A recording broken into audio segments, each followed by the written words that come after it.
Oke, baiklah.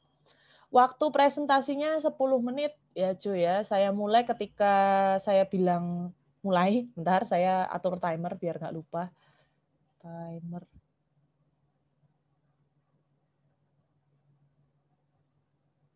Sepuluh menit. Dan untuk teman-teman yang mau tanya, nanti tanyanya setelah semuanya presentasi aja. Boleh tanya di chat, boleh tanya langsung. Manfaatkan kesempatan ini buat teman-teman nanya ya.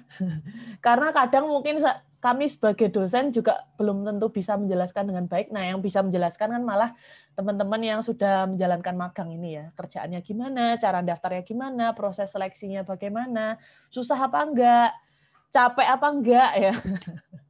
Bikin stres apa enggak gitu-gitu ya. Ditanyain aja. Oke, kita mulai ya, Jo. Ini timernya 10 menit. Saya share screen dulu aja. Share screen dulu aja, Jo. Halo, Jo. Oke, share screen nanti kalau sudah siap. Sudah, Bu. Slideshow dulu aja, slideshow. Nah. Oke. Oke, Jo, silahkan presentasi. Waktu dimulai dari sekarang. Silahkan. Oke, terima kasih waktunya Bu Clara. Selamat pagi teman-teman dan adik-adik sekalian. Saat ini saya akan mempresentasikan tentang hasil proses magang saya dengan judul pengambilan, penginterpretasian, dan analisis data pada Google Analytics untuk divisi research dan platform. Oke, sebelumnya apa sih 1% itu? Jadi 1% itu merupakan perusahaan startup yang bergerak di bidang kesehatan mental yang mengajarkan tentang pengetahuan dan kemampuan penting dalam hidup yang belum pernah diajarkan di sekolah, seperti itu. Kemudian ada 4 produk inti pada 1%, yaitu konsultasi yang terdiri dari mentoring dan konseling, kemudian webinar, kelas online, dan basic mental health training.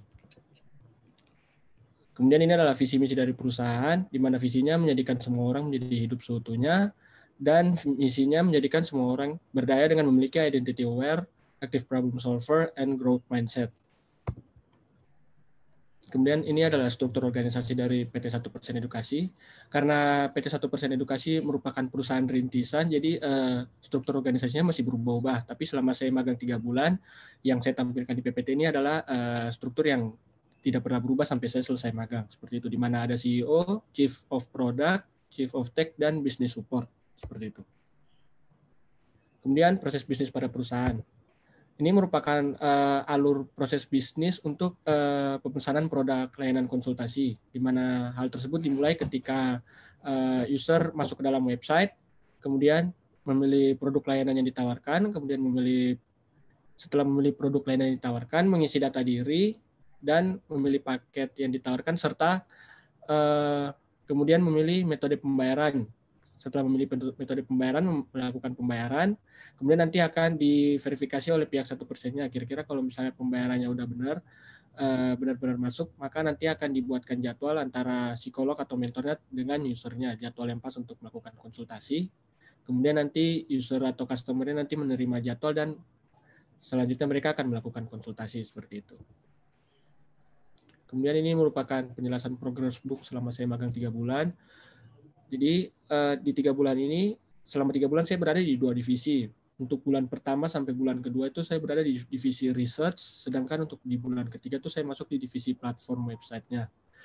Untuk bulan pertama dan bulan kedua, pekerjaannya tidak terlalu berbeda, yaitu ada update funnel kelas online, kemudian ada usability testing, di mana usability testing itu saya mengetes kira-kira dummy website dari 1% itu sudah layak untuk diimplementasikan apa belum.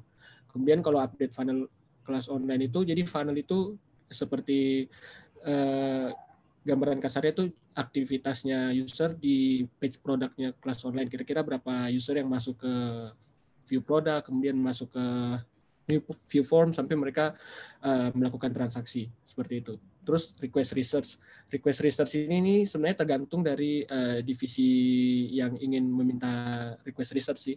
Jadi contohnya kalau di bulan pertama tuh saya ada research YouTube persona, terus habis itu selain itu saya juga ada research kompetitor.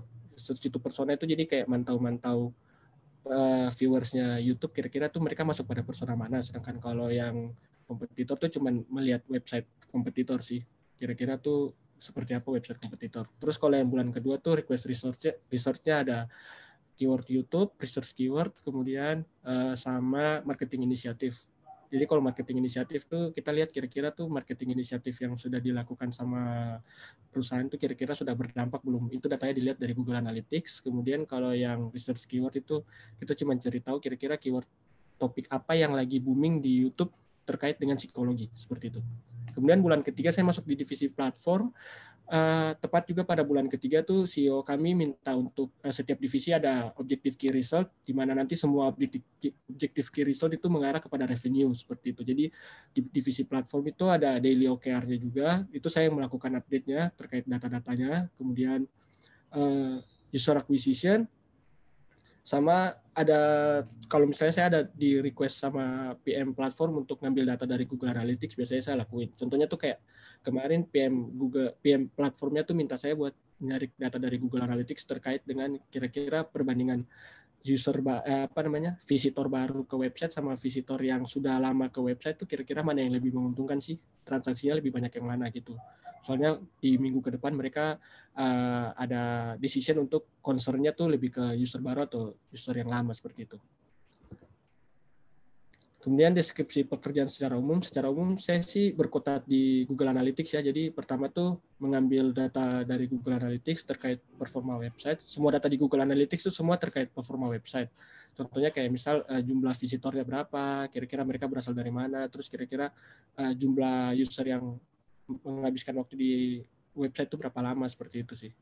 Terus setelah saya ambil data, saya menginterpretasikan data tersebut agar lebih mudah dipahami, karena dalam bentuk angka masih sulit dipahami sama user sih. Kemudian yang ketiga, setelah melakukan interpretasi, saya menganalisis data tersebut. Terus setelah dianalisis, saya paparkan melalui channel funnel update MS Teams. Jadi kalau di 1% itu semuanya serba terbuka. Jadi lintas divisi pun juga bisa melihat hasil updatean kita, seperti itu. 4 menit lagi ya, Jo. Kemudian ini bukti hasil kerjaan saya. Yang pertama itu ini adalah tampilan Google Analytics yang saya gunakan. Di sini tuh saya lagi coba untuk menarik data demografik dari segi gender user. Kemudian ini yang berhubungan sama yang tadi funnel update, yang produk kelas online. Nah ini produk matrix ya, kebetulan yang saya screenshot ini produk matrix untuk konseling sih. Jadi nanti saya habis ambil data dari Google Analytics, saya masukin ke sini, seperti itu. Terus setelah saya masukin, karena bentuknya masih angka, saya harus rubah dulu ke chart supaya lebih mudah dilihat oleh lintas divisi sama C-level dan manager juga, seperti itu. Kemudian selain aktivitasnya jumlah user yang masuk ke halaman, saya juga harus mengubah data transaksi ke dalam chart juga. Jadi kira-kira transaksinya tuh meningkat apa turun, apa itu bisa lebih terlihat, seperti itu.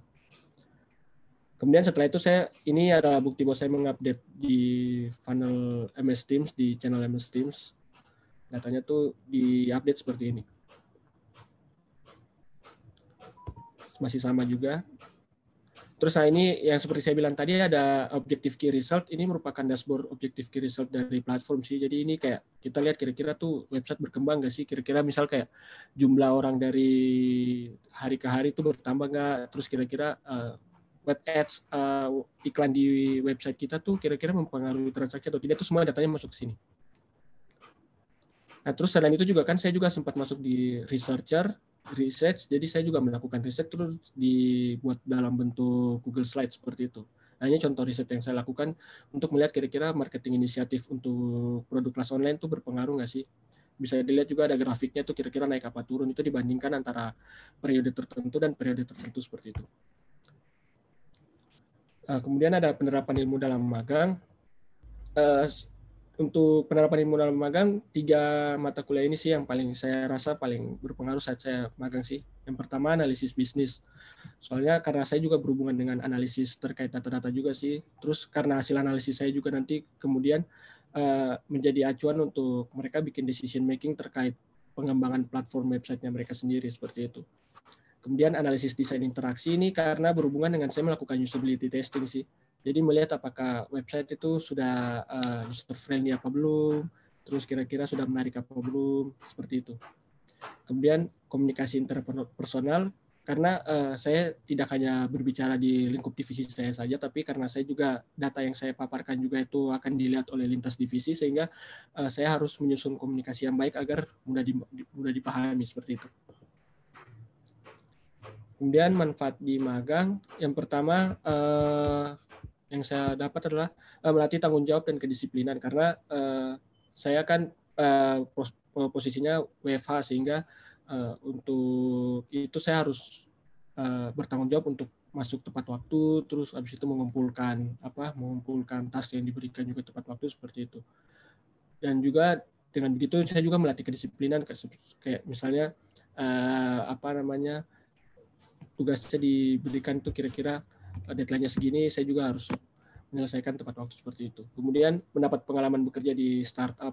Ini paling penting sih menurut saya, karena ternyata bekerja di startup itu nggak mudah, karena namanya juga perusahaan rintisan, jadi kayak masih berubah-ubah gitu. Jadi jangan kaget kalau misalnya nanti teman-teman ada yang bekerja di startup itu, teman-teman bisa aja nanti dilempar-lempar ke side project gitu, yang mungkin bukan concernnya teman-teman. Maksudnya kayak saya data analis, saya bisa ke research, seperti itu.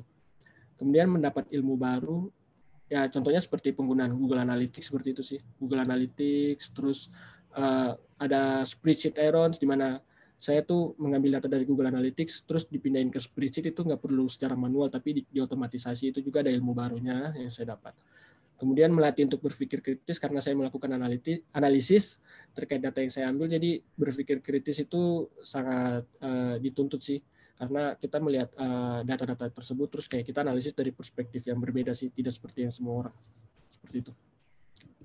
Oke. Terima kasih, sekian dari saya.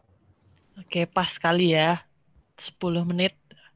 Oke, terima kasih Jo, karena pas kita lanjut ya. Nanti tanya-tanyanya nanti aja ya Jo ya. Oke, terima kasih Jo. Menarik sekali kerjaannya Jo tadi, menganalisis data YouTube. Dan tadi ada beberapa sih yang saya pengen tanyakan, tapi nanti aja deh gitu ya. Oke, berikutnya Clara, silahkan. Halo Clara. Ya Bu. Oke, silahkan disiapin dulu. Slide-nya di share screen.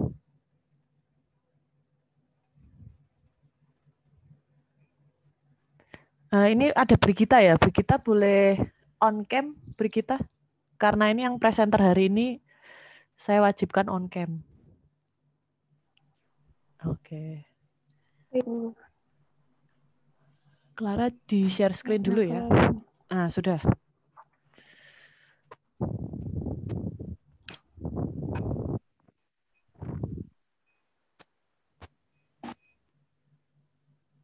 Oh, iya.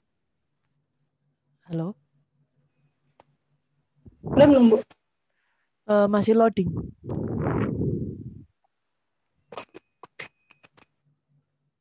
Nah, ini udah. Oke. Apakah sudah siap, Clara? Hilang lagi.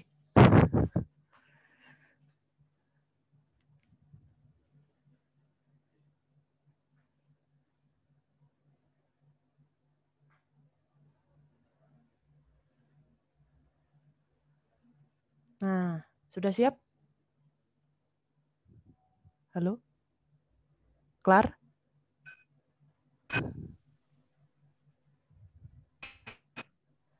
Sinyalnya agak jelek ya? Belum muncul ya, Bu? Sudah muncul. Iya, Bu. Oke, mungkin waktu presentasi bisa di-off-in aja kalau sinyalnya jelek. Off cam dulu nggak apa-apa. Oh, iya, Bu. Nggak apa-apa kalau memang sinyalnya jelek. Nanti baru on cam setelah udah kelar. Gitu ya. Sudah siap? Iya. Oke, saya mulai Siap, saya mulai dari sekarang, silakan. Jadi di sini saya akan menjelaskan mengenai laporan magang saya yang berjudul penggunaan aplikasi Simda dalam pendataan inventaris barang dan pembuatan flowchart pengurusan izin pada Dinas Penanaman Modal dan Pelayanan Terpadu Satu Pintu.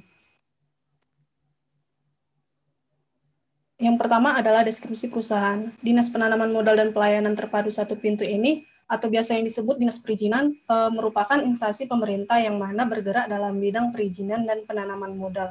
Izin-izin yang diurus dari perusahaan ini seperti izin usaha, izin praktik perawat atau bidan, izin reklame, dan izin mendirikan bangunan. Visi yang dimiliki ialah mantap, maju, dan jaya dalam mewujudkan dan meningkatkan investasi dan pelayanan perizinan yang prima. Adapun misi yang dimiliki perusahaan ini adalah meningkatkan kualitas pelayanan penanaman modal dan perizinan, mewujudkan peningkatan investasi, dan meningkatkan sarana dan prasarana serta profesionalisme sumber daya manusia. Tujuan yang dimiliki ialah mewujudkan pelayanan perizinan yang akuntabel, mewujudkan iklim investasi yang kondusif, meningkatkan kualitas potensi sumber daya, sarana dan prasarana, serta meningkatkan kuantitas, kualitas, promosi, dan kerjasama investasi. Struktur organisasi yang dimiliki perusahaan ini berdasarkan update pada bulan September 2020 ialah terdiri dari 4 bidang, yaitu bidang perencanaan pengembangan iklim dan promosi penanaman modal, bidang pengendalian pelaksanaan penanaman modal dan informasi, bidang penyelenggaraan pelayanan dan perizinan, serta pengaduan kebijakan dan pelaporan pelayanan. Proses bisnis secara umum yang terjadi dalam Dinas Penanaman Modal ini ialah ketika pengadu melaporkan pengaduan dan diterima oleh front office sehingga ditindaklanjuti oleh bidang pengaduan dan pelaporan layanan untuk melakukan analisis penyebab, menetapkan tindakan, memberikan informasi, seperti melakukan cross-check ke lapangan dalam kata lain. Untuk progress book yang saya lakukan selama kurang lebih 70 hari ialah yang pertama, bulan pertama saya melakukan pembuatan surat dan dokumen izin seperti contoh surat pengantar, surat laporan survei, surat perintah tugas maupun surat tindak lanjut. Yang berikutnya, pada bulan kedua saya lebih cenderung ke rekap data izin melalui Simpadu. Simpadu ini merupakan sistem informasi manajemen layanan terpadu yang digunakan untuk pengurusan izin secara online. Jadi saya memindahkannya melalui aplikasi tersebut, kemudian saya memindahkannya ke dalam Excel sebagai pertinggal ataupun arsip di Dinas Penanaman Modal tersebut. Yang bulan ketiga saya melakukan pembuatan peta dan kelas jabatan. Dan bulan keempat, saya melakukan pendataan inventaris barang melalui Sinda. Sinda ini sendiri merupakan aplikasi yang mencatat mengenai persediaan inventaris barang. Itu isinya itu ada kayak transaksi pembelian dan pengeluaran barang yang ada di Dinas Penanaman Modal, terus kemudian laporan-laporan barang-barang yang rusak atau usang, ataupun laporan-laporan persediaan dan saldo-saldo yang dimiliki dalam penerimaan dan pemasukan barang. Hasil pekerjaan yang saya miliki ialah yang pertama, saya membuat flowchart mengenai pengurusan izin online melalui aplikasi Simpadu. Yang menjadi pembedanya ialah ketika pengadu datang langsung, pengadu hanya perlu mengambil dokumen setelah dokumen selesai dicetak. Dikarenakan dalam Dinas Penanaman Modal ini pengurusan perizinan itu ada 2, yaitu secara langsung datang ke kantor ataupun secara online. Jadi saya membuat alur mulai dari pengadu melaporkan permohonan pengaduan hingga dokumen selesai dicetak. Contoh bukti hasil pekerjaan yang saya lakukan, yang pertama seperti yang di atas itu adalah rencana strategis. Jadi rencana strategis ini adalah bagaimana strategi yang diatur oleh perusahaan untuk tahun-tahun berikutnya. Saya membuat laporan rencana strategis ini bersama dengan Kasubag program. Yang berikutnya adalah rencana program dan kegiatan kerja. Ini adalah contoh renjai yang sudah saya ambil tahun 2020. Saya juga melakukan revisi beberapa bersama Kasubag program juga. Yang berikutnya ini adalah daftar rencana kebutuhan barang milik daerah. Jadi saya juga bersama dengan bidang inventaris barang untuk membuat rencana inventaris barang milik daerah, dan juga yang di bawah saya membuat rekapan data survei berdasarkan kuesioner layanan kepuasan masyarakat. Jadi 5 menit lagi ya. Setelah mereka melakukan pengurusan perizinan, mereka akan diberikan kuesioner dan saya bertugas untuk melakukan rekap data ke dalam Excel. Ini adalah contoh aplikasi pendataan inventaris barang yang saya lakukan. Di sini kita harus memasukkan username dan password berdasarkan instansi yang kita miliki. Dan setelah kita masukkan username dan password, kita akan diarahkan ke halaman dashboard awal. Dalam melakukan pendataan inventaris barang, kita harus memilih menu transaksi pembelian dan transaksi pengeluaran. Transaksi pembelian itu adalah bagaimana kita melakukan pemesanan barang, dan transaksi pengeluaran adalah bagaimana kita pemakaian barang. Di sini terdapat fitur tambah, ubah, dan cetak. Setelah kita melakukan transaksi pembelian, kita otomatis harus melakukan transaksi pemakaian. Akan tetapi fitur-fitur yang ada dalam transaksi pembelian sama dengan transaksi pemakaian, jadi saya hanya menampilkan halaman-halaman dalam transaksi pembelian.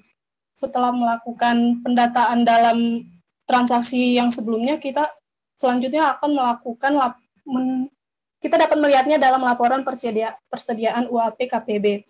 Dalam hal untuk melihat dokumen yang kita telah masukkan sebelumnya, kita dapat melihatnya dengan memilih fitur cetak. Jadi dokumennya akan tampil seperti yang ada di bawah ini. Manfaat magang yang didapatkan bagi mahasiswa adalah adanya pengetahuan dan pengalaman baru, meningkatkan rasa tanggung jawab dan disiplin terhadap tugas-tugas yang diberikan, melatih kemampuan komunikasi. Komunikasi yang terjadi di dalam kantor ini bukan hanya kepada antar pegawai, tetapi juga saat rapat online berlangsung. Yang berikutnya adalah memiliki kesempatan untuk menerapkan ilmu dalam perkuliahan dan memiliki gambaran khusus terhadap aktivitas dunia kerja. Bagi universitas sendiri ialah adanya jalinan kerjasama dengan pihak perusahaan dan menciptakan lulusan yang berkualitas melalui magang. Untuk perusahaannya sendiri... Yang ini skip aja, lanjut slide berikutnya. Penerapan ilmu yang saya lakukan selama pelaksanaan magang ialah yang pertama pemodelan proses bisnis, yaitu pembuatan alur pengurusan perizinan yang sebelumnya melalui flowchart. Komunikasi interpersonal ya seperti membangun komunikasi yang baik itu secara langsung maupun secara online. Yang berikutnya adalah perencanaan strategis SI, yaitu melakukan revisi terkait Renstra dan Renza yang sebelumnya telah saya jelaskan. Kesimpulan dari magang yang saya lakukan ialah bahwa magang yang saya lakukan memiliki manfaat baik bagi mahasiswa, universitas, maupun perusahaan dari segi pengetahuan, keterampilan, maupun kualitas. Sekian dari saya. Oke, terima kasih Clara. Waktunya masih 1 menit loh. Ada yang mau ditambahin? Itu aja deh, Bu. Oh, itu aja. Oke, nanti aja ya, waktu pertanyaan aja ya. Oke, terima kasih Clara atas presentasinya. Berikutnya kita langsung ke presenter berikutnya ya. Presenter berikutnya adalah Brigita. Silakan Brigita coba di share screen dulu. Brigita ini magang di K24 ya. Dan K24 itu saya rasa nggak sekedar apotek ya, jadi dia memang ekspansi ke IT-nya itu cukup masif saya rasa. Banyak aplikasi yang dia buat. Oke, silakan. Bu, ini share screen saya error kayak kemarin, Bu. Hah? Waduh. Bentar. Gimana ya? Mungkin karena soalnya adik-adik saya juga lagi Zoom, Bu. Jadi internetnya. Bentar ya, Bu. Ini saya settingnya udah semua bisa start sharing. Oke, ditunggu dulu. Oh, tapi ini error kayak kemarin. Kemarin tuh jadinya bisa share screen nggak sih, Brigita? Bisa, tapi saya harus keluar dulu, Bu. Oh, ya udah keluar dulu aja. Soalnya ini Novita sama Linia saya taruh belakangan, gitu. Coba kamu gitu. keluar dulu aja terus masuk. Baik, Bu. Oke, nggak apa-apa. Oke, tunggu sebentar ya, teman-teman ya.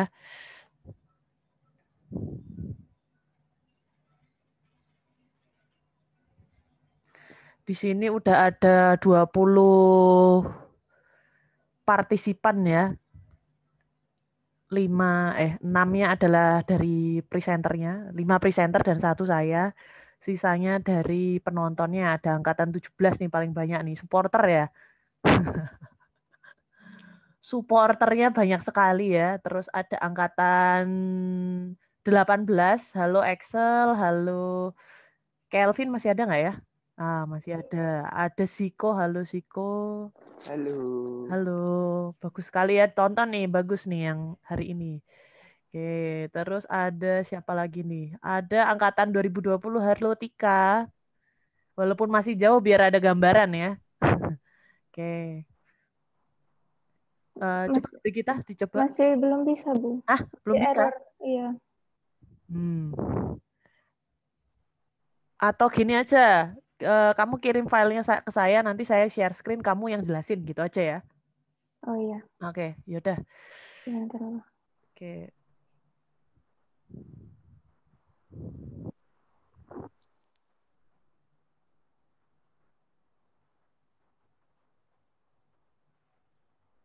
PPT-nya ya.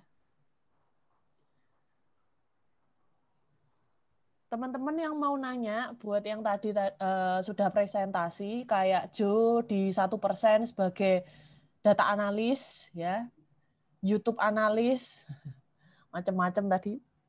Tapi tadi kayak lebih ke marketing gitu ya, arahnya ke untuk decision ke marketing gitu ya, Joe ya.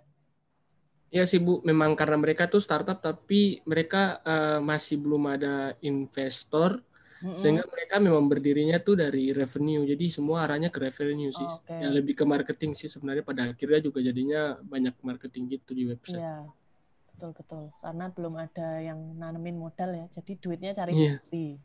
Oke. Duitnya cari sendiri. Betul.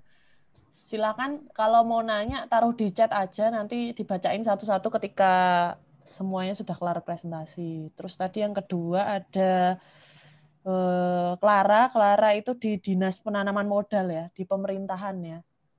Berapa bulan kelar? 4 ya kayaknya ya. Jadi. Mulai dari pertengahan September sampai pertengahan Desember, Bu. Oke.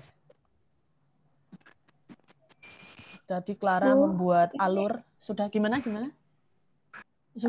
Saya ngirim ke Bu Clara cuma gambar jam gitu, Bu. Aduh. Serius? Iya, Bu. Yaudah kalau gitu apakah Limia atau internet saya?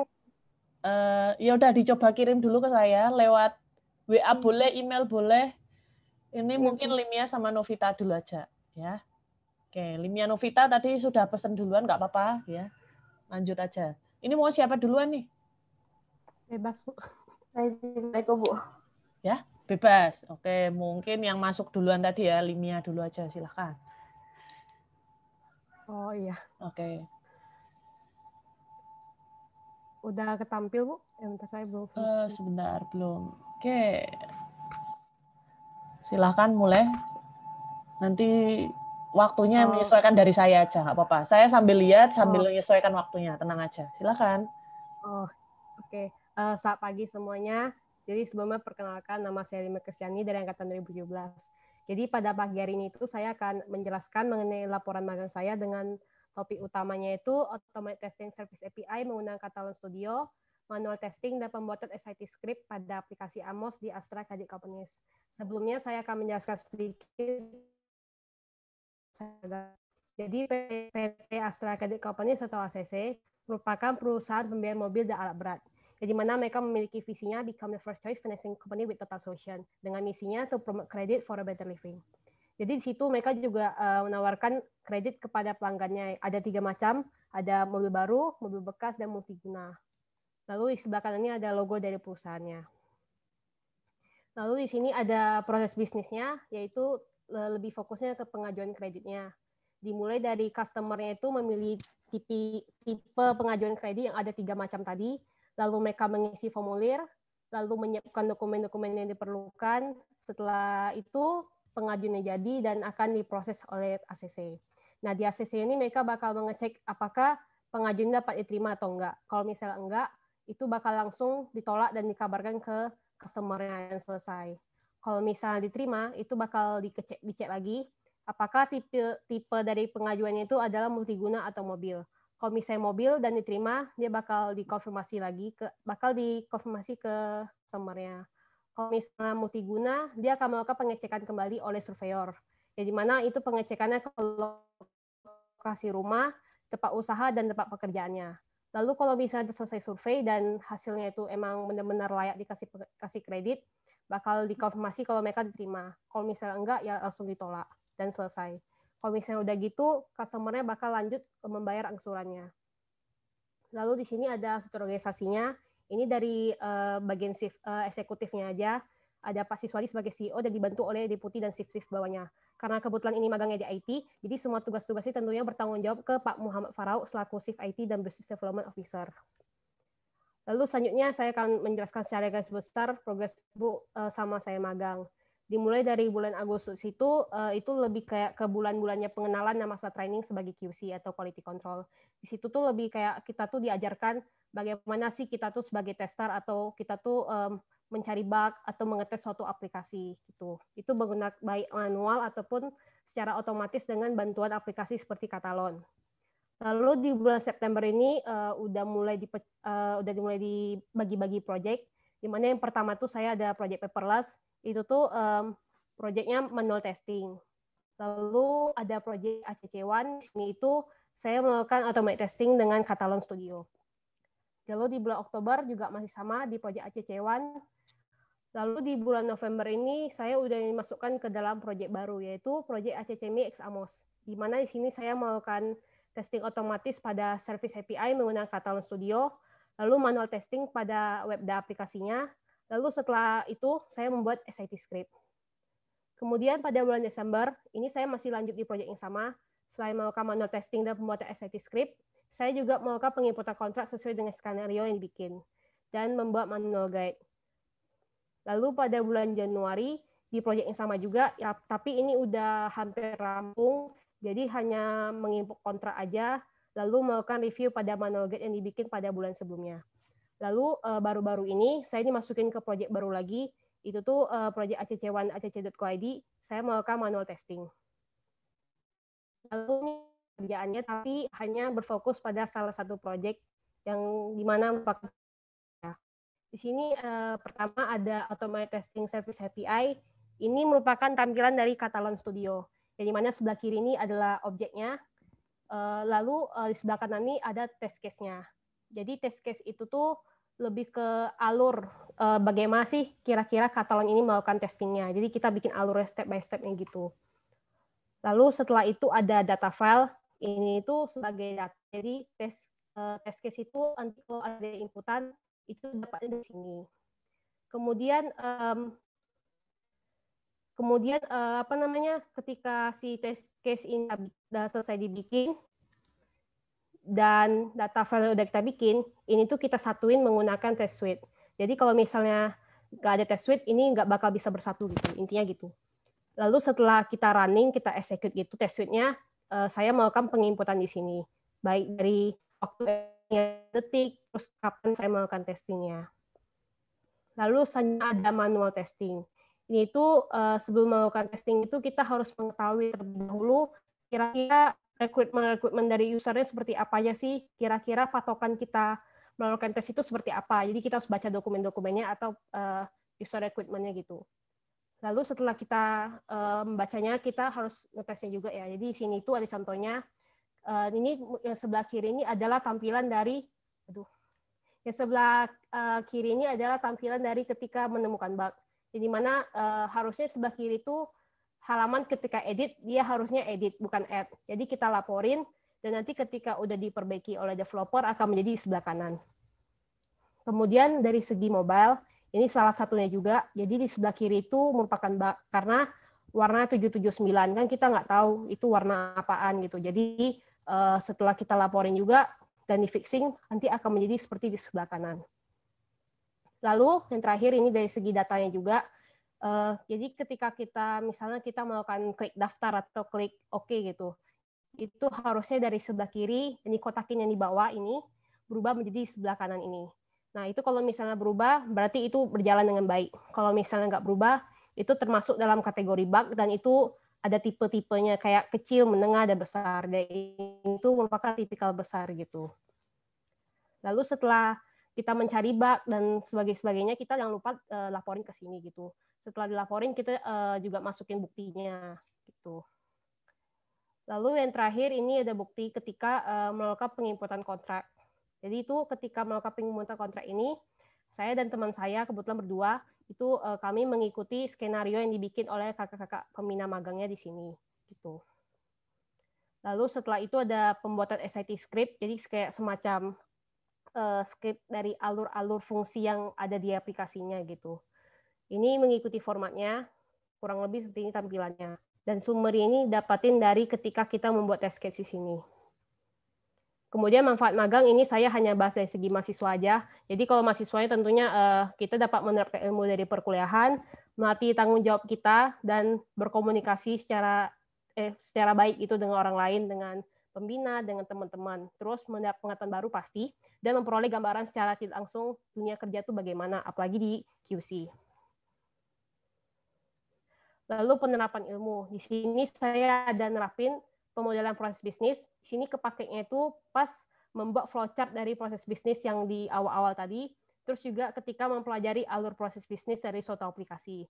Jadi ketika saya dikasih project gitu, saya suruh ngerjain project ini, itu tuh ada dokumennya dan di situ juga ada flowchart-nya gitu, alur kira-kira bagaimana aplikasi ini berjalan. Jadi itu berguna banget dari pemodelan proses bisnis ini. Kemudian yang kedua ada PP atau prinsip pemrograman. Ini tuh lebih kayak ke dasar-dasar pemrogramannya seperti kelas objek, terus if else, switch case, perulangan dan lain sebagainya gitu. Itu kepakainya itu pas kita membuat test case di Catalan Studio.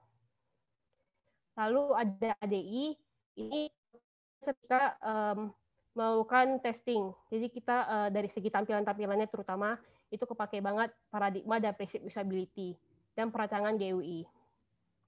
Lalu ada RKS, ini tuh dipakainya ketika kita membaca atau menganalisis user recruitment dari aplikasinya. Jadi di situ kita harus bisa benar-benar menganalisis user recruitment-nya gitu.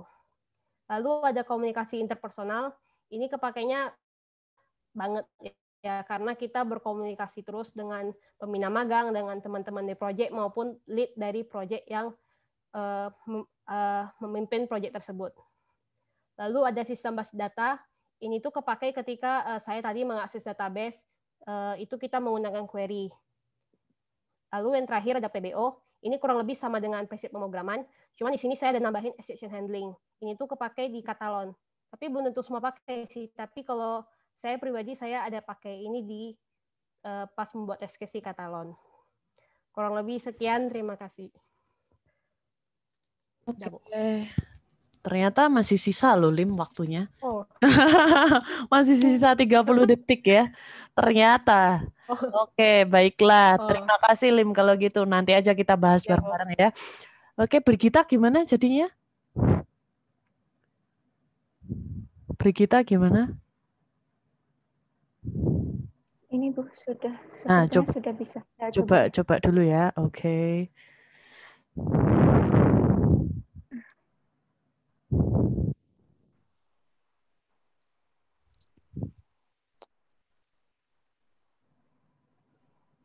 Yang mau nanya boleh diketik ya, nanti dibacain satu-satu.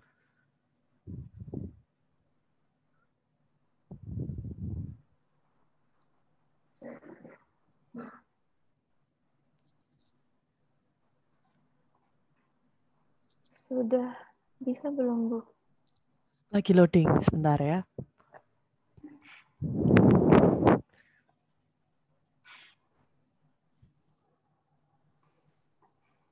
Oke, muncul sudah. Ini di yang tampilan zoom-nya kayaknya dipinggirin aja deh, di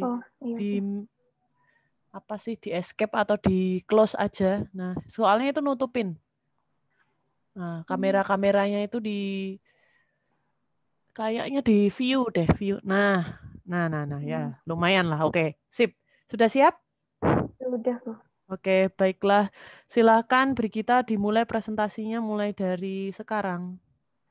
Selamat pagi, Bu Clara, teman-teman semuanya. Kali ini saya akan menjelaskan hasil magang saya, laporan magang saya. Saya magang di K24, di K24. Nah, judulnya hasil magang saya itu desain interface halaman k24click.com dan game tangkap capi pada aplikasi K24click. Pertama-tama di sini sedikit deskripsi perusahaan aja. Perusahaan PT K24 Indonesia itu merupakan perusahaan yang bergerak pada bidang waralaba apotik yang seperti teman-teman tahu, mungkin di dekat kita banyak apotek K24. Nah, selain itu mereka juga memiliki aplikasi penjualan obat online K24 Klik, mungkin bisa ada diakses di webnya k24klik.com dan ada di App Store juga. Nah, kemudian kebetulan saya kemarin magang di divisi K24 Kliknya, jadi sebagai analis. Ini beberapa yang saya kerjakan selama magang.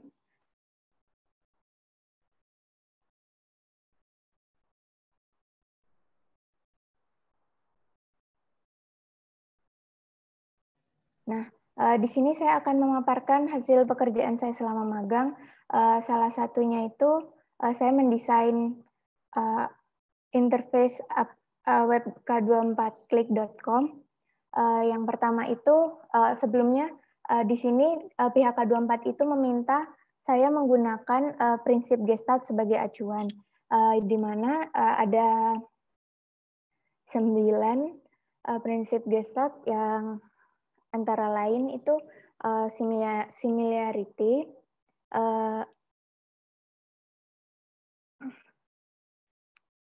similarity itu merupakan keseimbangan antar project yang diciptakan tampilan agar simetris. Biasanya itu kesamaan bentuk, warna, simbol gitu. Ini nanti mungkin saya jelaskan selagi saya menunjukkan hasil kerja saya biar waktunya tidak terlalu panjang. Nah, di sini ada halaman asli detail produk dari K24 Klik. Sebelum saya melakukan redesign atau perubahan itu seperti ini. Di sini ada yang ini kategori produk itu menutupi bagian dari gambar produk. Nah, terus hasil redesign-nya itu seperti ini. Ada beberapa perubahan yang saya lakukan. Yang pertama pada bagian kanan halaman produk di sini dari yang sebelumnya itu ada produk yang terakhir dilihat, yang ini lebih ke rekomendasi produk serupa jika mungkin customer itu ingin melihat produk serupa lainnya gitu. Kemudian ada rating produk agar customer itu tidak perlu mencari-cari. Kalau di desain sebelumnya itu rating produk itu ada di halaman paling bawah. Kemudian ada yang tadi kategori obat saya taruh di sebelah kiri agar tidak menutupi, dan keranjang belanja pada bagian atas agar terlihat. Nah, di sini prinsip Gestalt yang saya gunakan yang pertama itu similarity, yang letaknya ada pada heading-nya. Karena similarity itu visual yang dikelompokkan menjadi satu, kesamaan bentuk, warna, dan simbol. Jadi di sini saya tidak mengubah heading di atas halaman K24 Kliknya agar menerapkan prinsip similarity-nya. Terus continuity-nya, prinsip yang kedua saya gunakan itu objeknya ini seperti yang ada di kategori obat ini lurus ke bawah itu, jadi berkelanjutan gitu. Kemudian ada yang saya gunakan lagi itu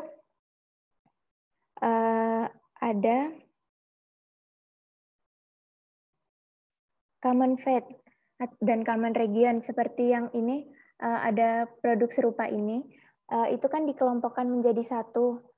Jadi pada prinsip common region itu pengelompokan beberapa objek yang fungsinya hampir sama.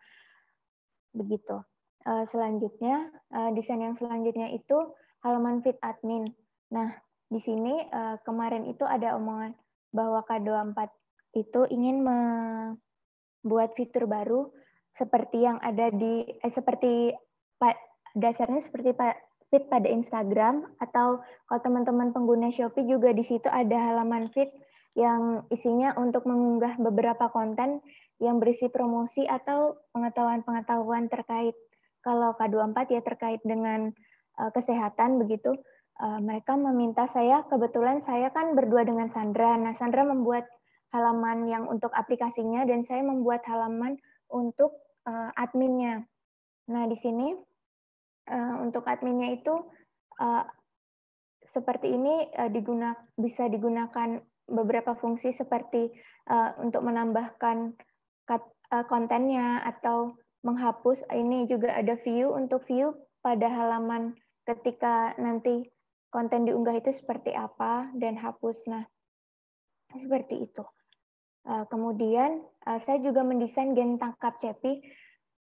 Sebelumnya di aplikasi K24 Klik itu sudah ada game yang namanya Cepi Lompat. Nah, kemudian kebetulan respon pengguna itu baik gitu. Jadi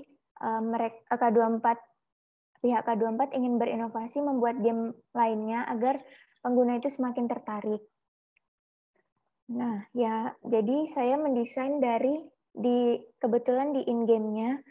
Jadi saya mungkin langsung ke ini in-game-nya. Nah, yang pertama gini, halaman awal game tangkap cepi. Nah, pada halaman ini saya diminta untuk membuat desain game yang ada background dan foreground-nya yang di dalamnya terdapat figur cepi yang tersembunyi. Mungkin kurang jelas, gimana yang ngezoomnya ini? Cepinya yang mana tuh? Ini Bu, kan kalau sebelumnya itu di skenario sebelumnya itu saya diminta membuat yang potret. Nah, tetapi mereka kurang puas dengan hasilnya. Karena mungkin kalau misalnya dalam game mencari gitu, kalau desainnya seperti ini kurang terlihat oleh pengguna. Iya, betul. Nah, jadi saya diminta untuk mengubah seperti ini.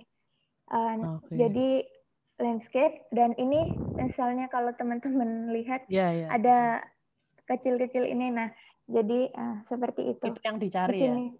Iya, yang dicari. Nah, jadi ini hasil yang landscape ini hasil revisi terakhir dan disetujui sama pihak K24-nya. Kemudian selanjutnya, nggak bisa. Nah, yang ini ketika menemukan capi. Nah, di desain sebelumnya yang sebelum revisi itu mereka minta ada pop-up bahwa mereka telah menemukannya. Cepinya itu yang harus dicari, tetapi setelah revisi dilihat-lihat kalau misalnya hanya mencari satu cepi itu nampaknya agak terlalu mudah, jadi mereka meminta cepinya ditambah jadi lebih banyak, dan ketika ditemukan itu hanya cukup kita kasih lingkaran begini sebagai menandakan bahwa cepinya telah ditemukan, dan kemudian ada pop-up plus 100 ini menunjukkan bahwa skornya itu juga bertambah, tidak seperti yang sebelumnya ini ketika ditemukan muncul pop-up langsung skornya ditambah tanpa ada pop-up apapun gitu. Jadi kalau yang tidak fokus gitu mungkin tidak tahu kalau misalnya skornya bertambah.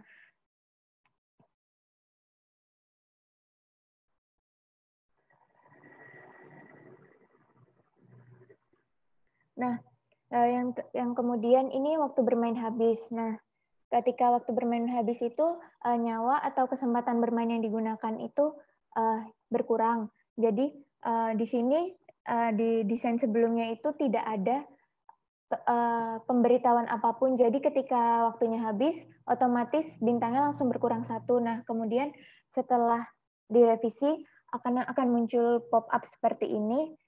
Yang kemudian ketika nanti nyawanya berkurang 1, maka waktunya akan ditambah seperti itu.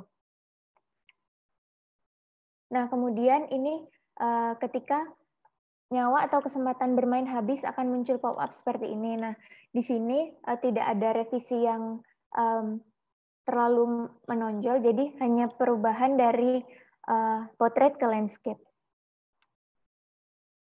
Kemudian ini ada keluar ketika sedang bermain, akan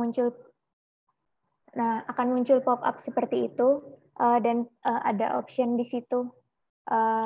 Perubahannya juga hanya pada potret dan landscape. Nah, kemudian setelah semua revisi selesai, ada skenario baru yang mereka minta, yaitu pada awal game ada ketentuan cepi yang harus dicari. Ini juga desainnya terakhir dibikin harusnya pada awal game gitu kan. Jadi ada ketentuannya apa, CP yang harus dicari apa, kan ini banyak macamnya, banyak jenisnya. Nah, seperti itu. Udah hanya itu. Terus kemudian ilmu yang 2 menit lagi ya.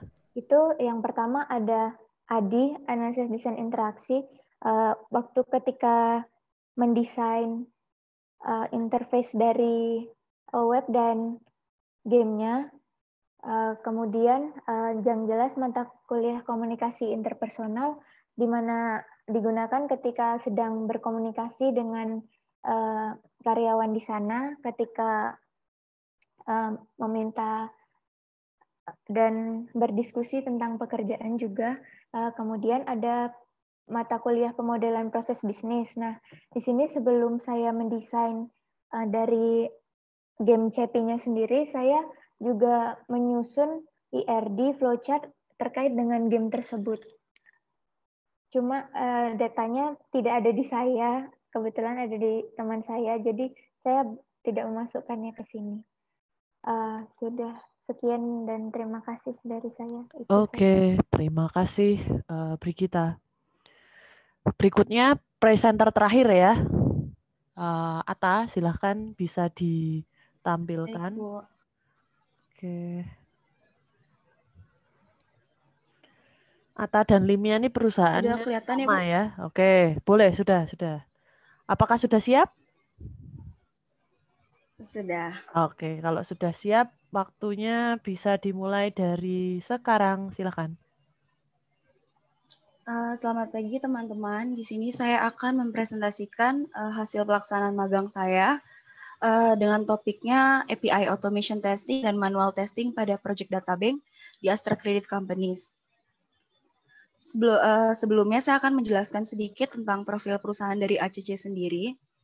PT Astra Sedaya Finance ini sudah berdiri sejak tahun 1982, kemudian ia mengembangkan merek Astra Credit Companies itu pada tahun 1984. Nah, ACC sendiri ini adalah perusahaan yang berfokus pada layanan pembiayaan atau kredit mobil dan alat berat, baik itu dalam kondisi baru ataupun bekas. Kemudian juga ACC melakukan perluasan usaha di bidang pembiayaan atau kredit investasi, pembiayaan modal kerja, dan juga sewa operasi.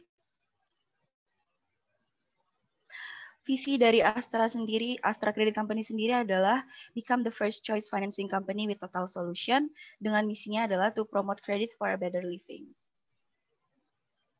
Dan ini merupakan bagian struktur organisasi dari ACC, di mana terdiri dari beberapa jajaran direksi. Saya sendiri divisi IT itu di bawah naungan Bapak Muhammad Farauk, selaku Chief IT and Business Development Officer. Kemudian ini adalah proses bisnis dari ACC karena fokusnya pada layanan kredit. Di sini adalah flowchart yang saya bawa ini pengajuan kredit, di mana dimulai dari customer yang memilih jenis pengajuan kredit, kemudian customer juga mengisi formulir pengajuan kredit, kemudian juga menyediakan dokumen yang diperlukan seperti KTP, KK atau BPKB. Kemudian setelah itu ia melakukan pengajuan kredit. Setelah itu dari pihak ACC sendiri akan menentukan apakah diterima atau tidak berdasarkan kelayakan dokumen tersebut. Jika tidak akan diinformasikan secara langsung kepada customer bahwa pengajuan ditolak. Jika ya, maka akan diseleksi kembali apakah pengajuan kredit yang diajukan oleh customer tersebut merupakan kredit multiguna. Kalau misalkan tidak, maka akan langsung diterima oleh pihak ACC dan diinformasikan kepada customer. Jika merupakan kredit multiguna, karena kredit multiguna itu pembiayaannya kreditnya dalam bentuk uang secara langsung, maka harus dilakukan survei terlebih dahulu oleh surveyor. Dengan cara melakukan surveinya di tempat usahanya, tempat tinggal, ataupun tempat pekerjaannya. Kemudian akan dinilai oleh ACC apakah hasil survei itu sudah layak. Jika sudah ataupun tidak, akan langsung diberitahukan kepada customer diterima atau tidaknya pengajuan kredit tersebut. Kemudian saya langsung masuk ke penjelasan progress book saya. Saya di ACC ini kurang lebih sudah 5 bulan dan saya sudah rangkum menjadi pada bulan pertama ini merupakan masa training. Di mana masa training ini saya dikenalkan tentang QC itu bekerjanya seperti apa, dan juga diajarkan juga cara melakukan manual testing ataupun automation testing, dan juga tools-tools yang akan digunakan seperti Catalon, Postman, dan juga Ton. Kemudian pada bulan kedua ini sudah mulai masuk ke project langsung. Project pertama saya adalah project ACC Check-in. Di mana pada project ini saya tuh melakukan manual testing.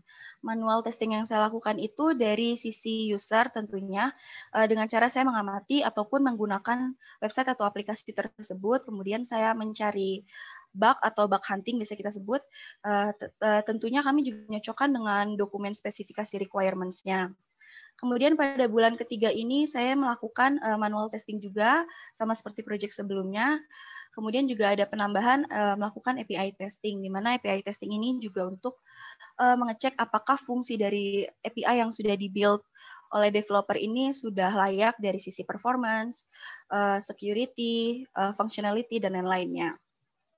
Kemudian pada bulan keempat ini saya bekerja sebagai developer di Project Paperless. Selama saya menjadi developer ini, saya tidak coding ya sebenarnya, tapi lebih ke pembuatan flow menggunakan Power Automate. Itu merupakan layanan dari Microsoft Office 365.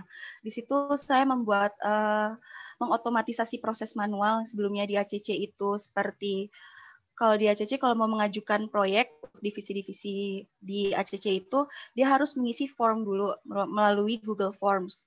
Kemudian setelah itu biasanya manual itu akan di-print dan akan meminta persetujuan atasan itu secara manual, minta tanda tangan manual. Nah, di Paperless ini kami menggunakan Power Automate itu untuk langsung ketika mereka mensubmit form tersebut langsung di-emailkan kepada atasannya untuk segera dilakukan approval seperti itu. Kemudian pada bulan kelima ini, proyek yang saya kerjakan adalah proyek data bank, di mana saya melakukan 3 tugas dari melakukan API testing, manual testing, dan pembuatan script query SQL. Secara garis besar, data bank ini adalah proyek yang tujuannya adalah mensentralisasi database customer di ACC, di mana pada sebelumnya itu kalau kita ingin mengakses database customer itu harus diambil dari beberapa database yang berbeda. Hal itu cukup memakan waktu, oleh karena itu data bank ini memiliki tujuan untuk meningkatkan strategi marketing yang lebih baik dan juga follow up data customer itu menjadi lebih efektif. Di sini saya melakukan manual testing dengan cara saya menarik data itu dari kedua database yang sedang dibangun yaitu data bank dan juga dari database sebelumnya untuk mencocokkan apakah datanya itu sudah sama. Dan juga biasanya kami menyocokkan data itu berdasarkan setiap kolom yang ada di database, seperti itu. Kemudian untuk API testing, saya melakukan pengecekan apakah fungsi API yang sudah di-build oleh developer itu sudah berjalan dengan baik. Baik itu dari segi yang seperti saya sudah bilang, sekuritas, functionality, dan lain-lainnya. API testing juga saya lakukan dengan cara memasukkan data, saya ngecek juga, terutama panduannya menggunakan spesifikasi requirements yang sudah dijelaskan di awal project. Kemudian yang ketiga ini pembuatan script query SQL. Pembuatan script ini dengan tujuan meminimalisir manual testing, karena manual testing dengan menyocokkan kolom dari kedua database secara satu persatu itu lumayan tinggi tingkat human error-nya, oleh karena itu diotomatisasi dengan kita membuat script compare menggunakan bahasa SQL. Ini merupakan bukti hasil pekerjaan saya terkhusus pada project data bank. Dapat dilihat pada gambar bagian kiri ini adalah data yang saya ambil dari database data bank dan juga database sebelumnya. Di sini saya ekspor datanya ke Excel, kemudian setelah itu untuk saya sebelum melakukan sampling itu, saya harus membandingkan dulu jumlah row-nya apakah sudah sesuai, kemudian juga saya mengecek sebelum di sampling itu apakah primary key atau di sini tuh biasanya nomor AGGR ataupun nomor ID-nya dari database yang satu dan database yang dua ini udah ada, atau tidak bisa disebut sudah sama. Kalau sudah sama nomor ID-nya, maka kita sampling lah berdasarkan nomor ID tersebut. Di sini di sampling misalkan nomor ID 1 di database data bank dan database sebelumnya itu apakah setiap kolomnya itu sudah memiliki nilai yang sama. Kalau tidak, maka saya akan membuat summary. Dijelaskan juga pada staging ini nilai kolom di sini kosong, di sini tuh sudah ada. Oleh karena itu saya buat seperti ini dan saya akan langsung kirimkan ke bagian developer, saya komunikasikan untuk segera di fixing dan saya lakukan retesting atau saya tes kembali. setelah saya retesting, di sini sudah dapat dilihat bahwa kolomnya sudah memiliki nilai yang sama antara kedua database, dan juga saya nyatakan pass. Biasanya saya langsung update di Monday. Kemudian di sini API testing yang saya lakukan itu, biasanya kami langsung diberikan API langsung dari BSI-nya.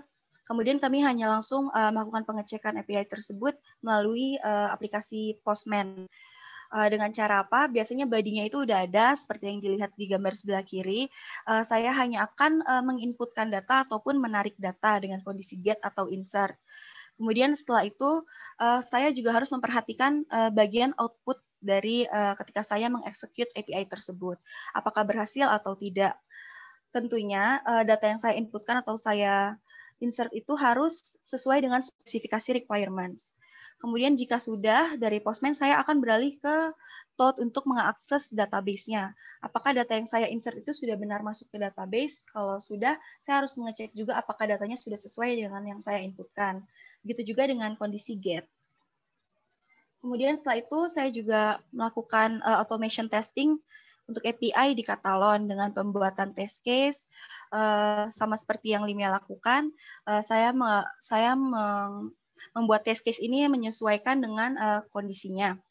Kemudian setelah itu saya pasti akan membuat data files. Data files itu terdiri dari data binding. Data binding ini digunakan untuk melakukan pengecekan. Biasanya di spesifikasi requirements itu akan dijelaskan. Misalkan untuk kolom nama, itu tuh tipe datanya varchar, panjang karakternya 20. Maka saya akan testing. Apakah kalau saya isi tipe panjang karakternya hanya 18 atau melebihi dari 20 itu offsetnya berhasil atau tidak, itu akan saya testing. Oleh karena itu di pemakaian katalog ini juga cukup mengefisiensikan waktu sebenarnya. Di bagian gambar sebelah kanan ini merupakan data binding yang saya buat. Ketika saya execute, maka akan terlihat bahwa test case yang saya buat ini sudah berhasil. Dapat dilihat juga bahwa ada tulisan sukses dan biasanya ada centang hijau seperti itu. Kemudian masuk ke pembuatan script. Di pembuatan script ini saya tidak membuat script dari awal, tapi lebih tepatnya saya sudah diberikan script untuk menampilkan tabel di databank, tetapi biasanya kami itu melakukannya manual, tapi dengan penambahan script compare pada gambar sebelah kanan ini, itu langsung otomatis datanya langsung muncul dibandingkan dari kedua kolom di kedua database tersebut. Di sini saya menambahkan kondisi bahwa ketika saya execute itu, jika datanya itu tidak sesuai antara kolom yang satu dengan kolom yang kedua di database yang berbeda, maka data tersebut akan muncul. Seperti gambar selanjutnya di sebelah kiri ini, ketika saya execute di aplikasi Toad, dapat dilihat bahwa terdapat data yang muncul, yang menandakan bahwa kondisi yang saya tetapkan sebelumnya itu dia menampilkan data yang tidak sama, terdapat data yang tidak sama dari kedua database, sehingga harus saya laporkan ke bagian developer untuk segera di-fixing.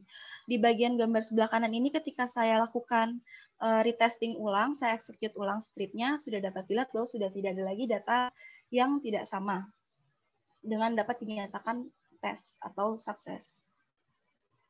Kemudian penerapan ilmu dalam magang itu sebenarnya sangat banyak, tapi saya untuk meminimalisir waktu, saya hanya mengambil 3. Yang pertama itu PPB. Kenapa pemodelan proses bisnis? Karena di mata kuliah PPB ini, kami diajarkan untuk menganalisis, mengidentifikasi, ataupun membuat alur proses bisnis atau flowchart. Nah, di sini tuh sangat terpakai, karena sebelum kita masuk ke proyek itu, biasanya kami dikasih dokumen. Biasanya juga di dokumen itu ada flowchart-nya. Kami harus memahami terlebih dahulu sebelum melakukan testing, seperti itu. Terus yang kedua ini sistem basis data, di mana saya pakai juga untuk mengakses database menggunakan query SQL, dan juga ketika saya melakukan pembuatan script, memanfaatkan ada join, dan lain-lain. Kemudian yang terakhir ini adalah PATSI. Di PATSI ini kami kan diajarkan untuk membuat dokumen SKPL ataupun DPPL. Kemudian setelah itu kami juga membuat website yang disesuaikan dengan dokumen tersebut yang telah kami buat sebelumnya. Nah, sebagai QC juga ini sangat berguna karena kita sudah terbiasa dengan pembuatan laporan dan juga pembacaan dokumen spesifikasi. Kita menyocokkan juga dengan sistem yang kita buat ataupun sistem yang kita tes, apakah sudah sesuai dengan dokumen spesifikasi requirements-nya, seperti itu. Kemudian manfaat magang yang saya rasakan itu menjadi lebih bertanggung jawab karena diberikan tugas, diberikan kepercayaan, dan juga kami harus mengerjakan itu dengan secara maksimal, tentunya juga dalam range waktu yang telah ditentukan. Kemudian juga saya mendapatkan ilmu-ilmu baru karena magang di ACC ini saya juga dapat mengetahui ada software Katalon untuk testing, ada Postman, ada TOT, dan lain-lain. Kemudian juga belajar manajemen waktu karena saya juga lumayan hektik mengerjakan 2 proyek secara bersamaan. Jadi saya juga belajar untuk memanajemen waktu dan ini sangat berguna banget sih, bisa diterapkan di kehidupan sehari-hari. Kemudian juga yang terakhir itu merasakan pengalaman dunia kerja. Karena di ACC sendiri saya juga tahu bagaimana lingkungan kerja yang sebenarnya itu seperti apa dan juga bagaimana beradaptasi dengan lingkungan dunia kerja yang nyata. Seperti itu. Sekian dari saya, terima kasih. Oke, terima kasih. Akhirnya kita selesai juga sampai presenter terakhir ya, teman-teman ya. Oke, dari teman-teman di sini ada yang mau bertanya? Kelvin, yuk tanya. Kemarin ada yang ditanyakan tentang yang testing-testing. Nah, sekarang waktu yang tepat buat menanyakan itu kembali. Halo, Kelvin? Kel? Oke, di chat ya. Wah, panjang sekali chatnya ya.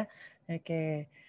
Mau nanya ke kakak yang magang testing, kalau mau magang tester seperti itu minimal memiliki pemahaman sejauh apa ya kak? Dari sisi uji manual dan automation-nya, dites apa aja kak kalau mau magang seperti itu? Gitu. Ya ini dijawab dulu aja. Pemahaman minimal. Apa dulu? Siapa dulu nih mau jawab? Aduh. Gimana? Bisa dibaca di chat, di chat. Oke. Langsung aja dibaca di chat aja. Boleh. Oke. Kalau mau magang tester itu minimal memiliki pemahaman sejauh apa? Jujur waktu aku masuk ACC itu ya. Ada feedbacknya ya Bu tadi? Ya sudah. Oke. Belum terlalu banyak sih sebenarnya waktu apply pertama itu belum terlalu tahu uji manual dan automation itu seperti apa.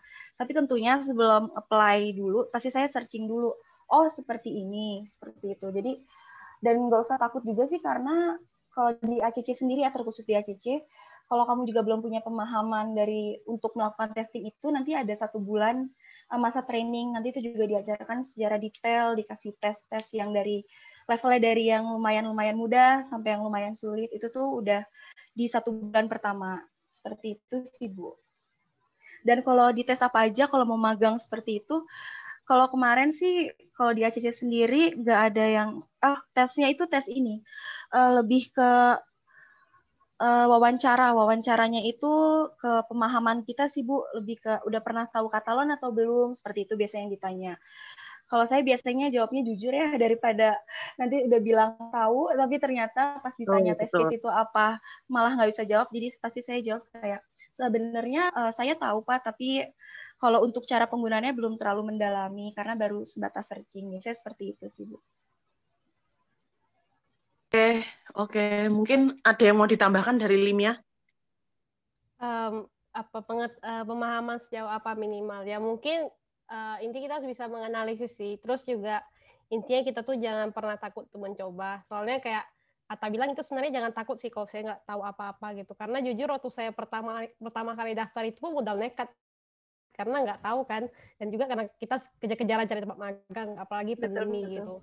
Terus karena sebenarnya waktu wawancara itu juga kan dia ada 3 step ya kalau saya waktu itu. Jadi pertamanya itu kita ngerjain soal gitu dari L kayak logika kita dan lain sebagainya gitu. Terus kalau udah lolos nanti ada wawancara sama pihak IT-nya itu kayak Atta bilang sih, ditanya kamu tahu nggak soal testing sini, terus kira-kira kalau gitu kayak web gitu ya kamu bisa jelasin. Jadi makanya sebenarnya kalau kalian tuh punya kesempatan gitu untuk menambah CV atau portofolio itu jangan takut, karena itu membantu banget sih ketika kalian juga gitu. Terus dari sisi manual dan automation. Kalau automation paling penting tuh if, else. Yang berikutnya bisa sambil dibaca ya.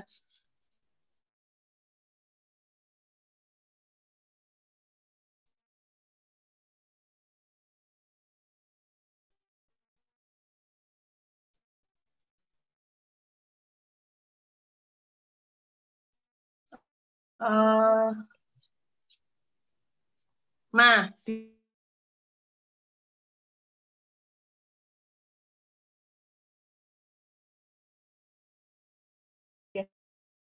biasanya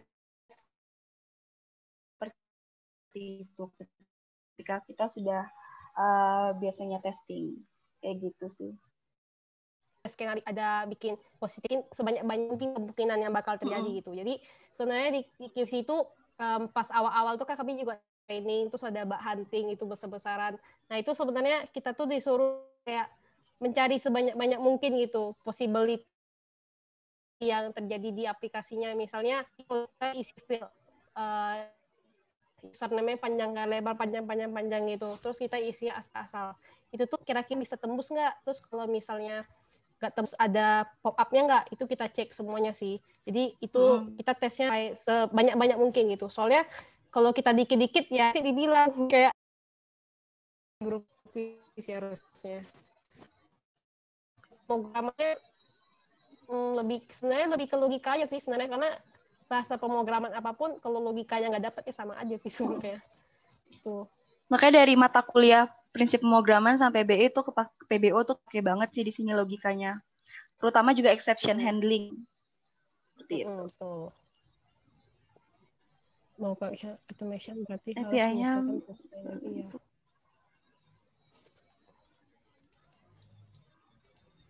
Iya, intinya harus menyesuaikan sih intinya. Di ACC nggak dilepas kok, jadi sebelum kalian pakai suatu software tuh pasti udah ada masa pengenalan yang terlebih dahulu. Jadi jangan takut, memang harus dicoba. Karena kalau udah dicoba juga kita dapat ilmu baru, seperti itu sih. Aku juga sebelumnya belum pernah pakai Postman, Toad, Katalon, dan lain-lain tuh belum pernah. Intinya jangan malu tanya ini sesat gitu, intinya gitu sih. Terus pertanyaan terakhir. API-nya berbentuk JSON ya Kak, pakai Postman mungkin bahasa pemrograman. Iya, kalau nggak salah aku filenya JSON nggak sih kalau Postman? Iya, itu tuh pakai format JSON benar. Pakai Postman mungkin maksudnya ini pakai Postman mungkin bahasa pemrograman. So, gimana ya? Yang poin terakhir sih. Oke, Kak. Mungkin Kelvin, halo Kelvin, kalau mau nanya bisa japri aja sih, kalau nanti ke Limia atau ke Novita. Halo? Tes. Halo. Masuk Ibu. Oke, ya. Nah, mungkin ada yang lain yang nanya? Untuk kakak-kakak yang lain mungkin? Tes, oke. Oh iya, saya berpesan teman-teman mungkin termasuk buat angkatan 2020 ini kayaknya masih ada ya di sini. 2020, 2019, 2018. Mungkin kesannya yang didengar pagi ini kok kayaknya berat banget ya. Kok kayaknya susah banget ya. Kok kayaknya asing semua gitu ya. Tenang, saya juga asing teman-teman ya. Saya juga nggak ngerti. Saya dosen juga zaman dulu, zaman saya kuliah itu belum ada, baru ada sekarang-sekarang ini. Tapi tenang aja, apa yang dikatakan Limia tadi benar, yang dikatakan Atta itu benar. Jadi apapun bahasanya, apapun toolsnya, apapun pekerjaannya, yang penting logikanya jalan dulu sih teman-teman. Jadi nggak cuma logika, niat untuk belajar juga ya. Jadi tenang aja teman-teman, nanti itu pasti akan diajarin. Kalian nggak mungkin akan yang bener-bener dilepaskan, ya kan Atta sama Limia? Nggak gitu kan? Betul banget. Boleh bertanya juga kan? Boleh, sangat boleh Ibu. Nah, boleh bertanya juga kalau kesulitan. Harus aktif juga. Nah, dan diajarin juga. Jadi jangan khawatir ya teman-teman ya. Itu malah jadi apa ya? Nilai tambah juga buat teman-teman yang magang, karena ya memang untuk kurikulum kita sekarang memang testing belum diajarin, tapi nanti kita kan mau berubah, ada perubahan, sedikit perubahan kurikulum, mungkin nanti bisa masuk gitu ya. Jadi mungkin yang adik-adik nanti juga bisa merasakan ilmunya juga gitu. Kira-kira itu ada lagi yang mau ditanyakan? Kelvin mungkin? Kelvin atau siapa di sini? Mau nanya, Kak. Siapa ini?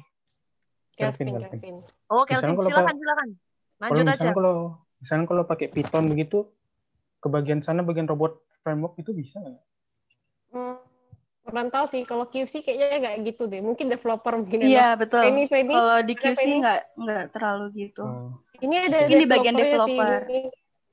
Ini Fanny, ini developer di ACC. Ada Fanny nggak? Ada, Bu. Ada, Bu. Ada, boleh jelasin sekalian deh. Jelasin sekalian, Fan. Oh, kalau misal setahu aku di ACC itu dia belum pakai Python, dia pakainya kalau di aku sendiri bahasa pemrogramannya itu PHP. PHP-nya Laravel. Terus kalau selain itu dia ada OutSystem. Cuman itu aja sih yang sering dibahas sama kakak-kakak. Selain itu belum ada lagi dibahas. Jadi kalau Python kayaknya belum ada deh. Oke, kira-kira gitu ya, Kel. BTW berapa divisi sih? Jadi kayak tadi ada yang testing, ada yang developer. Mungkin anak-anak ACC bisa jelasin. Sebenarnya anak Atma yang masuk ke situ dibagi dalam berapa divisi gitu. Halo? Tes. Oh, kayaknya enggak ya. Oke. Ya ini anak ACC aja, anak itu ACC. Ada QC, ada quality control sama developer sih, Bu. Dua itu doang kayaknya. Oke. Baiklah, ada dua ya. Dan nanti masuknya kemana kan tergantung wawancaranya juga ya. Dicocokin dengan profil masing-masing ya. Mungkin dicocokin sama CV, Bu. Soalnya kenapa saya masuk di dev, karena di CV saya itu kebanyakan ini, Bu, buat web. Makanya dimasukin ke dev. Oke. Semangat, Pen. Proyek-proyek KS1 itu ya soalnya. Iya, Bu. Nah, itu dia sih. Jadi tergantung juga kalian itu disuruhnya apa, dari minatnya apa, kemudian sejarahnya di CV itu portofolionya apa aja gitu. Jadi orang juga nggak akan ngasih kerjaan kamu tuh yang mungkin kamu tuh nggak sukai juga gitu. Jadi bener kata Limia sama Atta tadi, jujur aja waktu apa namanya interview ya. Kalau misalnya belum tahu ya jawab belum tahu. Jadi jangan kamu bilang untuk menyenangkan rekrutermu, HRD-nya jangan seperti itu gitu ya. Jadi kalau memang belum tahu ya belum tahu, tapi tunjukkan bahwa kalian itu punya semangat atau minat untuk belajar hal baru. Nah, itu jadi nilai tambah. Seperti itu gitu ya. Ada lagi mungkin yang mau nanya? Oke, buat siapa lagi ya? Mungkin karena yang ACC udah banyak, saya nanya ke Clara. Mau nanya ke Clara ya. Clara, kamu kan di pemerintahan, Clara. Yep. Nah, kira-kira apa kesulitan yang kamu hadapin ketika magang di Dinas Penanaman Modal? Kalau misalnya dalam hal data-data sih sebenarnya nggak ada masalah. Beberapa di laporan survei. Soalnya terkadang ketika melakukan rekap datanya itu beberapa dari masyarakat terkadang mereka jawab misalnya ada beberapa pertanyaan yang mereka kosongin, sementara untuk laporannya sendiri itu harus di-fullin semua loh, Bu. Oke, terus gimana cara kamu mengatasinya? Cara lain, soalnya kalau misalnya masalah kuesioner tadi kan itu mereka jawabnya melalui manual, jadi mereka dikasih kayak kertas-kertas gitu buat ngisi kuesioner. Kalau misalnya untuk melengkapi data-data yang semisal kosong di halaman kuesioner surveinya itu, saya ngambilnya dari data itu, Bu, Simpadu. Soalnya mereka juga terkadang ngisinya melalui Simpadu. Jadi mereka sebenarnya ngisinya dua. Jadi kalau misalnya mereka ngisi survei yang manual tadi, mereka itu ngisinya kedua kali ketika mengambil dokumen, Bu. Oke, terima kasih. Jadi solusinya adalah mengambil data dari aplikasi lain ya? Iya. Yang cocok gitu ya. Oke, baiklah. Berikutnya, buat Clara udah, buat siapa ya tadi? Yang di K24, Brigita. Halo? Halo, Brigita. Nah, saya dengar di situ ada semacam presentasi ya, presentasi akhir. Oh, Nah, iya. di situ katanya ada, bukan presentasi akhir aja sih, ada banyak presentasi di situ, dan Iya. mungkin di situ ceritanya agak-agak dibantai gitu ya, dibantai itu maksudnya diuji gitu. Nah, mungkin bisa Iya, diceritain pengalamannya waktu kamu diuji waktu presentasi itu, Brigita, yang berkesan buat kamu apa?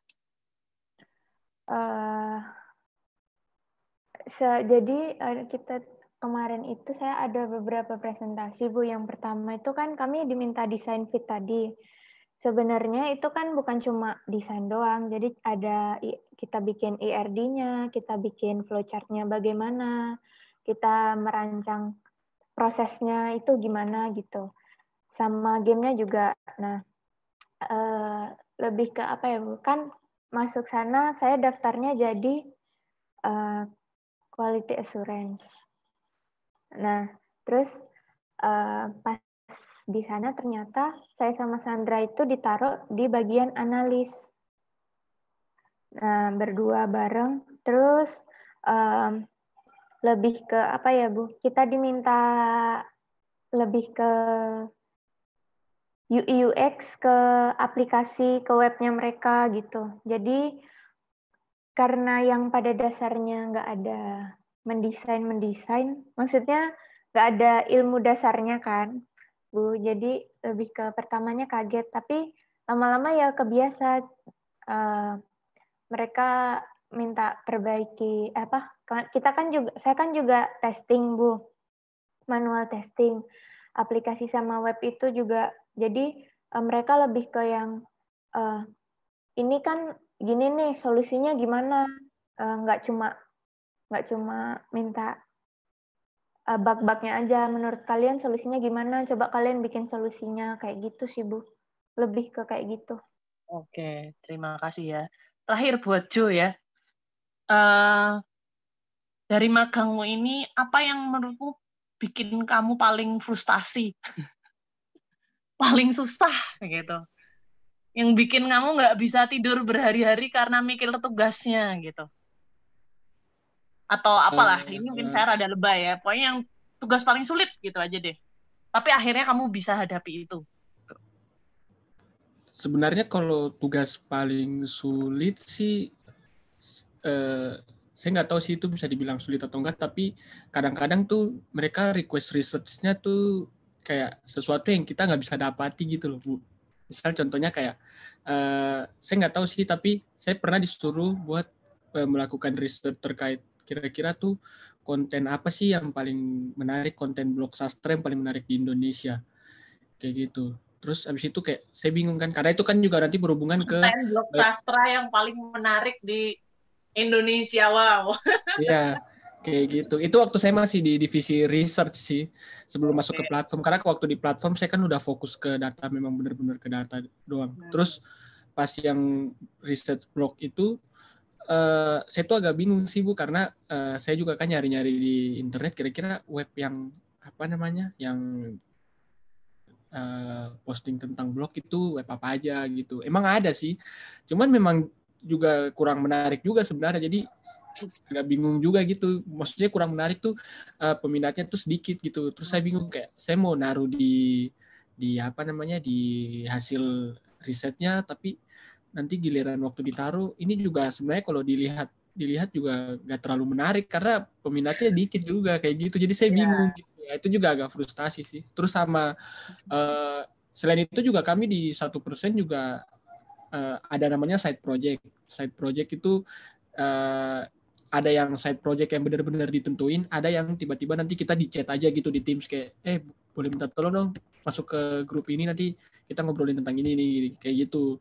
Tapi yang memang ditentuin itu tuh kemarin saya dapatnya tuh lomba startup gitu. Jadi memang karena 1% itu dia belum ada investor, mereka tuh memang banyak melakukan hal-hal untuk mencoba menggait investor sih, salah satunya dengan ikut lomba startup. Tapi lombanya tuh saya lupa tuh namanya apa, tapi intinya itu lomba itu tuh nanti kita pitching terus mempertemukan kita dengan investor langsung gitu. Tapi memang bukan kita anak magang sih yang pitching, cuman kita mempersiapkan apa namanya dokumen-dokumen, terus apa yang diperlukan untuk proses mengikuti lombanya itu seperti apa tuh kita anak magang sih yang persiapin. Cuman memang yang itu juga kan kita agak bingung kan karena aduh ini juga perusahaannya masih perusahaan startup, terus kita disuruh apa namanya dokumen-dokumennya itu kayak gimana.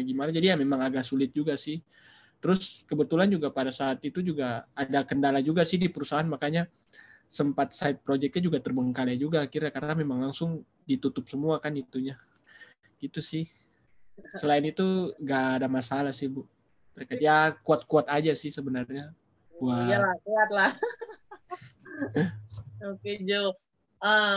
Kalau dengar kerjaan kamu kayaknya semua yang bisa dikerjain ya. Jadi buat marketing, fokus ke revenue, terus udah gitu cari nama juga lewat lomba-lomba gitu ya. Jadi semua bener-bener baru merintis ya. Juga Instagram juga sebenarnya sih Bu. Jadi kan kalau di Instagram juga kan kita bisa lihat performa postingan kita juga kan sebenarnya. Ya.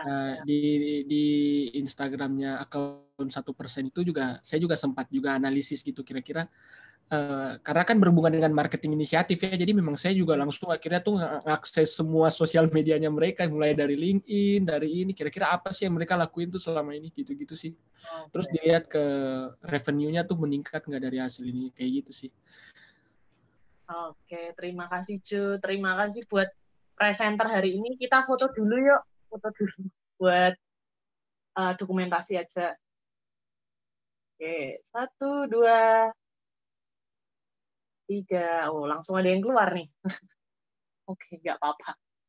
Oke, teman-teman yang di sini maupun yang masih dengar saya,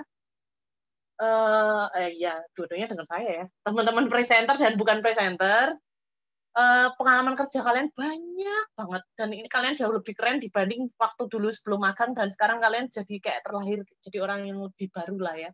Nah, pesan saya yang belum punya LinkedIn, nah LinkedIn ya dibuat terus buru-buru mumpung masih segar diingatan kalian, apa yang kalian lakukan project-project kalian kan banyak banget. Mumpung masih seger ditulisin per project di LinkedIn kalian. Jadi itu kan ada kalau di LinkedIn edit profil kan ada perusahaan, terus ada kalian bisa project apa aja yang kalian kerjakan. Nah itu mumpung masih seger langsung buru-buru update aja. Lebih ya pakai bahasa Indonesia boleh, bahasa Inggris lebih baik.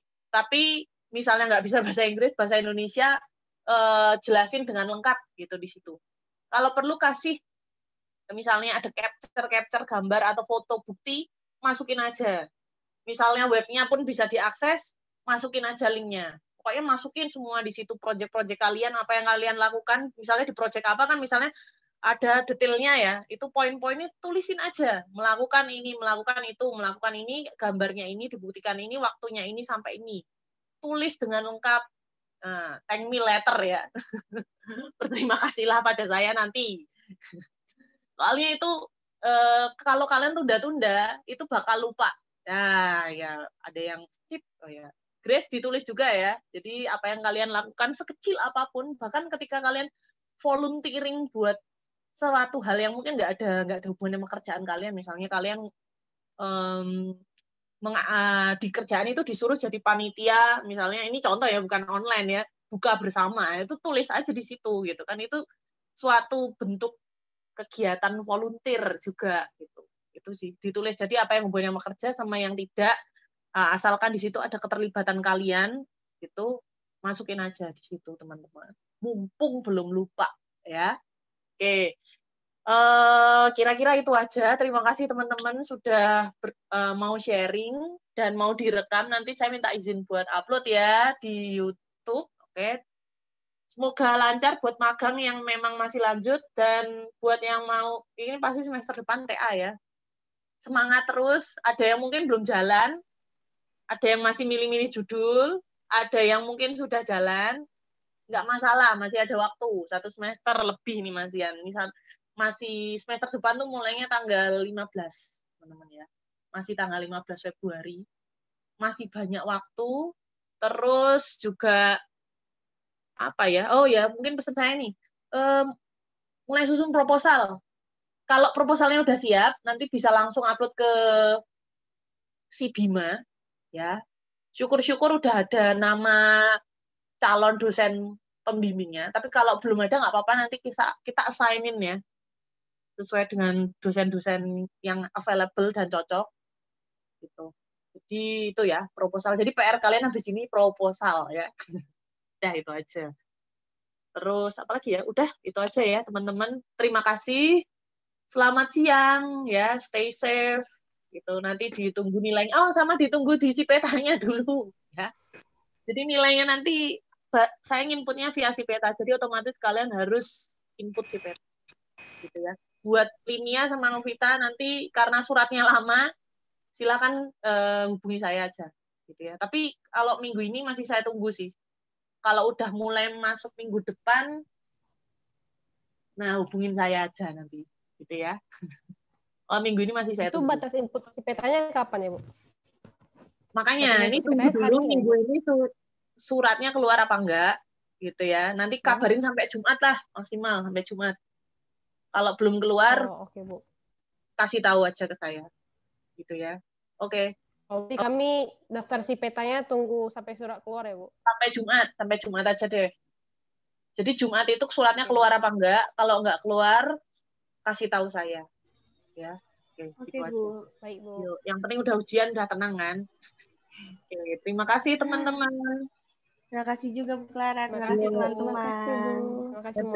Ya, stay safe ya teman-teman ya. Terima kasih Bu. Oke, terima kasih buat Penny, Mega, Kelvin, Grace, Elbina, Julio, Tiffany, Bagas, dan udah Claranya double ternyata. Oke. Terima kasih. Oke Bu. Terima kasih Bu.